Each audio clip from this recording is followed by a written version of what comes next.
Krishna, Hare Hare, Hare Rama, Rama Rama, Hare Hare, Hare Krishna, Krishna Krishna, Hare Hare, Hare Rama, Rama Rama. Hare Krishna, I am Rajarsi Dasa. Welcome to Hare Krishna today. On today's program, we have a special guest with us, His Grace Jaya Sila Dasa, originally from Guyana, now residing in the United States.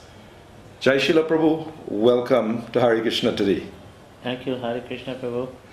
So, Srila Prabhupada, he did miraculous things all over the world, transforming the lives of people. Jai Srila Prabhu, perhaps you can first tell us something about your life before coming to Krishna consciousness, and then we'll talk a little bit about becoming a devotee. Like most Indo-Guyanese, we're from the Hindu community, and we were trying to learn about God in the Hindu faith. But I was not getting anywhere. Ever since I was a little boy, a little child, 3 to 5 years old, I go to Mandir. I would not want to come home. I like to be at Mandir. And I got initiated by a local guru in Guyana, but I was not getting satisfaction to know about God. So, you mean you were searching, you were looking? Yes, I was. I was searching very intently. I was looking at all the different pictures of all the gods as we were supposed to know, learn. I thought that all of them are gods. But I never ever had a satisfaction that how can we have 100 gods, 1,000 gods? There has to be one who is ahead of everyone, like my father, who is the head of my household. Okay, so at what age that was that you were like inquisitive and searching and so on? I said as from 5 years all the way up till now I'm still searching. Okay, so then perhaps you can tell us about your encounter with devotees of the International Society for Krishna Consciousness, how you came in contact with devotees and what awakened your interest, because I mean following the Vaishnava practice means quite a bit of discipline, as compared to the average religious practitioner. So tell us about, a bit about your encounter with devotees. Well, sometime in 1969 or so, I was at the local Hindu temple at number 40th village in quarantine, and I heard this Pandit talking about an Indian man, an Indian guru or sadhu, as he must have said, and he's making white man and black man becoming Hindus. What nonsense is this? So at that time I thought that, Christians are going about and making Hindus to Christians, so this man has to be great to make black man and white man become Hindus, so he must be a great man. And I left it like that. I didn't know anything very much about who this man was or what not. So sometime later in life, I was working in Suriname. And we were working on the wharf on the Suriname side. And I saw some people with dhotis and saris, and so I said, wow, who are these people? I was drunk, of course. I was always a drunkard. And so I went and I investigated and I asked them, who are you? They said that, we're Hare Krishnas. I said, what are you doing here? We come to preach. I said, preach to who? These people here in Suriname are good Hindus. So they said, no, it is not like that. So they were trying to explain to me about what Krishna consciousness is about. And in my madness, in my drunken state of mind, I wasn't bothering about them and I was kind of taunting them. So they asked me if I can help them. I said, help? Why don't you all come? I can give you all some work. I was the foreman of the group there. And I said, I can give you all some work. And if that will help you all, that's the help I can help. And I turned my back against them and I was heading back into the ship. And then I turned my head backward and I saw them in their pitiable state. I thought it was pitiable state, but they were in the most joyful state. They went to preach about God. So I turned back, and they again implored me if I can help them to get a place to stay, because the contact that they went to get to stay in Suriname didn't show up. Again, I turned my back against them, and then suddenly, I don't know how, by the grace of Guru and Krishna, as I realize now, I turned back and I said, all right, I have a place, but all over the place there is a lot of meat and rum and whatnot. You all don't mess with my life. You all can go and stay. So they were happy. I called a taxi or something, and they went over there and they stayed. Was that Naikari or Paramaribo? That was Naikari. Okay. So later, I was curious to know what these people were still, and I let them go in my house, and I didn't care, because what would I have to lose? Lose a bottle of rum or lose some meat? What is there? That wasn't very much for me, although it was meant a lot to me at that time. It wasn't very much, because I could have gotten. I was working. So as I was heading home to where I was living, I smelled something very, very nicely. And as I approached a little closer, I know it was incense. I said, wow, this is the greatest smelling incense I've ever, we call it agarbati. It was, that was the most smelling thing. And as I approached closer, we usually wash our feet by a trench there, and I went inside in my drunken state. I sobered up a little bit. And these devotees, headed by Paramatma and Buddhi and Arjuna and so I think was there, they let me sit down, and one girl, as I said, I thought at that time, we call them Matajis now, everybody's Matajis.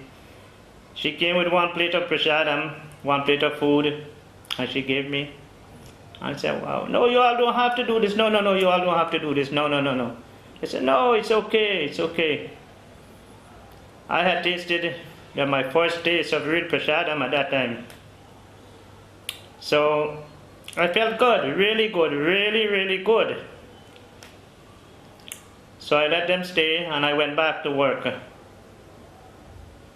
So when I came back home now, they told me that they're here to preach, and they explained to me what the philosophy of Krishna consciousness is about. And I felt very, very, very, very good to know that what I was searching for a long, long time in my youth, my childhood to youth, I found here. They told me that Krishna is God, and all the rest are demigods, devatas, devas, as we can say. So I felt very good. So the next day, they told me we were going on Harinam. I said, Harinam? What's Harinam? This Harinam is going out in the street and chant. I said, all right, I'll go with you all. So somehow they hooked on a dhoti and a t-shirt to me, and I was in the street of Naikari chanting like a madman. I didn't know what was chanting, but I was there, and I was happy. My friends were telling me, hey, you're going to come back tomorrow. What are you doing there? You're mad. You're so-and-so. That you're going to come back, and we're going to be drinking tomorrow again, and you're going to go again, and we're going to catch them iguanas and kill them and cook them and eat them. And I thought that, well, let's see what will happen. But it never did happen. And my life was changed there and then. How long after, because you formally took initiation and so on in the US, so how long after did you move to the US and adopted, took initiation and so on? Okay, there is a gap in between. I went to Guyana. My wife was in Guyana. I had 2 children at that time, and I told my wife, this is what Hare Krishna life is about, and I would like us to go and stay at the temple, and we can adopt a nice life and live very happily. She was not happy to do that. So I went about to the temple, and I stayed there for about 3 to 4 months. In the meantime, there was a court battle going on between me and my wife.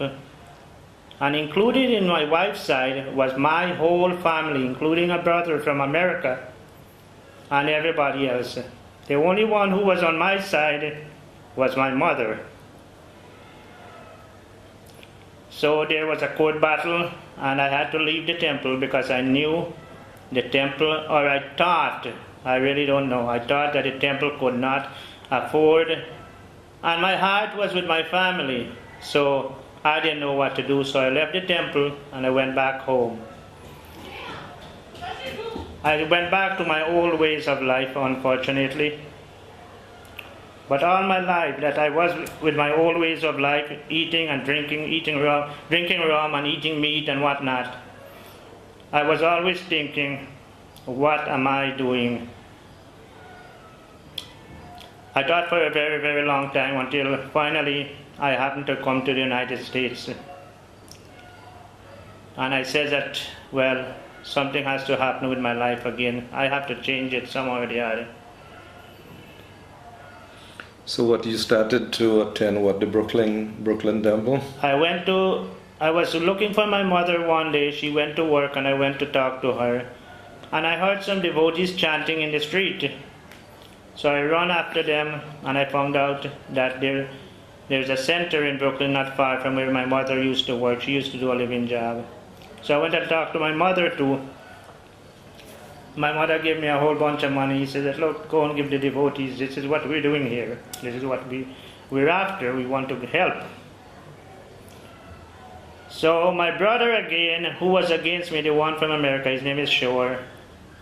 He heard that I went to the Hare Krishna temple. So he says, look, I'm going to send you back home if this is the nonsense you come here to do again. You gave me all the problems in life in Guyana. And now again you're giving me problem here by being a Hare Krishna devotee. I said, well, no, I don't want to go home. I'm happy here. I'm making money. My family is happy. And in my heart, I knew I can do better than what I was doing in Guyana. I could stop eating meat and fish, and I can live a simpler life. So I told him, look, I'm not going to go to the temple, to the Hare Krishna temple. I knew I was only calming his mind down until some time when I can find an opportune moment to let him understand what I want to do. So in terms of practice, adopting, chanting and following, when did you, how did you come about to adopt? So I started to buying Srila Prabhupada books. I bought The Science of Self-Realization, and I bought Bhagavad Gita as it is, and I started to read. And as I read and I read and I read, I start to understand the philosophy a little bit more with all the teachings that I had in Guyana at New Panihati. Those were the golden moments. So now I start to brave it out and I start to go to the temple. My brother again confronted me and said, look, with all the nasty words and whatnot, he told me that I'm going to send you back to Guyana. I don't care what happened. He had the power to do that because I was illegal here. I came through the border. So I told him again that I'm not going to go to temple, but can you promise me one thing? When I get my green card, will you allow me to do what I want to do? He said, fine, okay. If that's what you want to do, I don't care about your life. You do what the hell you want to do. So I start to read, and I usually go to the temple. So somewhere or the other, I got my green card straightened up, and I went the same day. When I got my green card, it was a Friday, so I went to my brother and I told him Saturday, and I said I want to go to temples. That here's the green card. He said, okay, I promise you that. That's one good quality he has. I promise you that I won't refrain from that. So I started to go to the temple, and I started to try to do service, and I love to do service. I like to do service. So we used to go down and wash all them pots, me and my mother, and by that time my friend Rishikesh Anandana was here, and we started to go and we started to wash pots, roll puris, and do a lot of service. I love to do service. I'm not a preacher. I like to do menial service. And I started to aspire to become Satsvarup Maharaj disciple. I understood that he wasn't giving initiation. He wrote me a letter. He said, if you can take shelter of Srila Romapad Maharaj, I will be happy. So I took the letter to Srila Romapad Maharaj, and he said that he will give me initiation when the right time comes. Okay, so in terms of following scriptures now, from that point of taking initiation, how do you see your life transforming then? Because everybody looking for happiness pretty much. So can you say from adopting practice how that brought about, the desired peace or happiness that you're looking for? I could have become per se, as we say, an educated person, but I didn't choose to go to school. My brother, again, the same brother, he asked me to join him in an air conditioning business, which is very big size he has. He's making a lot of money, and I refrained from joining up with him, knowing what he is. Recently, I was offered a manager job where I'm working. I refused all of that because all of these things would interfere with my devotional practice. I need Saturday and Sunday off so that I can go to the temple and help in the capacities that I love to do, Archana deity worship. So there's nothing in this world that would stop me. Only Srila Prabhupada and the devotees would stop me from refraining from doing things that I wouldn't want to do. And I know devotees won't do that. We are here to help each other. And my life has changed tremendously. My Guru Maharaj, Srila Romapad Maharaj, his mode of preaching to us is to be humble. He told us we should tie that verse on our neck. Trinada pi sunichena, tadora pi sahishnuna, amanina manadena kirtaniya sadari. That's a verse that deals with a lot of humility. So he's teaching us to be always humble and help devotees and help Srila Prabhupada as much as we can in our lives so that our lives can be successful. Perhaps I should mention to our audience that we're actually at the foothills of Balaji or Lord Venkateshwar in South India, and Jaya Sila Prabhu had been coming to India for some time, so perhaps you can tell us about your first visit to India, and what is your inspiration coming to the holy place and so on. My mother, who later became a disciple of Srila Romapad Maharaj, my god sister, left her body, what we would say died, in 2001. My Guru Maharaj said it would be nice if we get her ashes into the Ganga. So I said, Maharaj, will you take it? He said, yes, I will take it. And he usually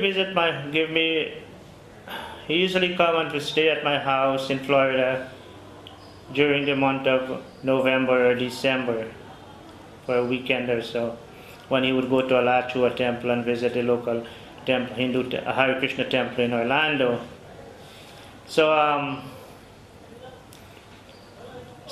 when he came, I said, Guru Maharaj, do you think I can go and do the Shraddha ceremony for Satyavati Devi Dasi? He said, that would be superb. So I got my visa. I had my passport by then, and so everything was ready, and I got my visa, and I was ready to come to India. So I had been coming ever since. I had been here in India for at least 7 or 8 times now. Every year I would come with my Guru Maharaj to different places that he would have us, he would bring us and give us katha in these holy places. Mayapur Dham, Vrindavan Dham, Jagannath Puri Dham, and this is my first time here in South India tour of Sri Chaitanya Mahaprabhu.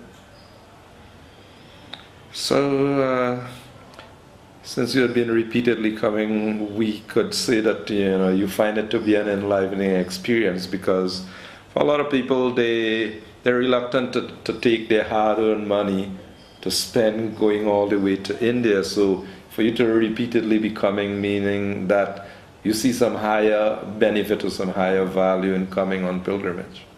There is nothing on earth that is so happy, that makes one so happy, than to come to the holy Dham and spend some time, and we would say recharge your battery and go back to wherever you live and try and preach us to the best of your capacity to others and give them this message that Srila Prabhupada has brought, so that the whole world can understand one by one. We keep preaching and explaining the good work that Srila Prabhupada has left India in his old age and brought to us here. Prabhu, people in general, they're looking for happiness. What would you like to recommend or suggest? What advice you have for a viewing audience that they could adopt in their life that would make them more peaceful and happy? I give you my word, there's no happiness sweeter than becoming a Hare Krishna devotee. Nobody stopped you from working. Nobody stopped you from making money. Nobody stopping you from having a family. There's nothing that we ask you to give up. We only ask you to regulate your life according to what we really supposed to be. We as Hindus supposed to be. We're not supposed to be eating no meat. We're not supposed to be drinking like a madman or running after women or whatnot. We're supposed to cultivate our life and understand who God is, who Krishna, and make our life very, very happy and successful. Jaya Sila Prabhu, thank you very much for being on the program Hare Krishna today. So it's a pleasure having you. I am Rajarsi saying Hare Krishna, and do join us again next week for a continuing presentation. Hare Krishna. Hare Krishna. Krishna, Hare Krishna, Krishna, Krishna, Hare Hare, Hare Rama, Hare Rama, Rama Rama, Hare Hare.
Krishna Krishna Hare Hare Hare Rama Hare Rama Rama Rama Hare Hare